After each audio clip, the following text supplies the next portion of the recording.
আজকে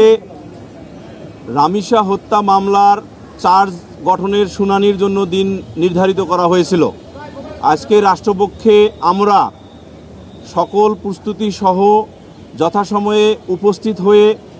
মাননীয় ট্রাইব্যুনাল তার আসনে আসীন হলে রাষ্ট্রপক্ষে উপস্থিত দুইজন আসামির বিরুদ্ধে এই মামলায়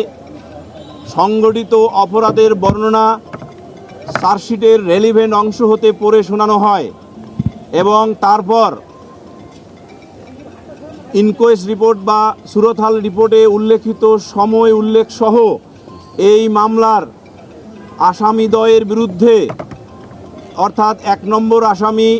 মোহাম্মদ সোহেল রানার বিরুদ্ধে রামিসা আক্তারকে তাদের ফ্ল্যাটে আসামিদ্বয়ের বসবাস করা ফ্ল্যাটে নিয়ে গিয়ে তাদের বসবাস করা ফ্ল্যাটের বাথরুমের ভিতর ধর্ষণ করে হত্যাকাণ্ড ঘটান এবং তার পরবর্তীতে তার মাথা দেহ থেকে আলাদা করে কেটে বালতিতে রাখেন, একই সাথে তার 2 হাত দেহ থেকে আলাদা করেন এবং অন্যান্য অঙ্গে ছোরা দিয়ে ক্ষত বিক্ষত করে বিভিন্ন আলামত পানি দিয়ে ধৌত করে নষ্ট করেন। ফলে মাননীয় ট্রাইব্যুনাল ১ নম্বর আসামির বিরুদ্ধে নারী ও শিশু নির্যাতন দমন আইনের ৯-২ ধারায় চার্জ গঠন করেছেন এবং ২ নম্বর আসামি স্বপ্না খাতুনের বিরুদ্ধে এই ঘটনা সহায়তা করার জন্য অর্থাৎ ধর্ষণ হত্যাকাণ্ড এই দুটি অপরাধে সহায়তা করার জন্য নারী ও শিশু নির্যাতন দমন আইনের ৯-২ এর সাথে পঠিতব্য ৩০ ধারার অধীনে চার্জ গঠন করেছেন। একই সাথে বিভিন্ন আলামত ধৌত করে বিনষ্ট করা এবং আসামিকে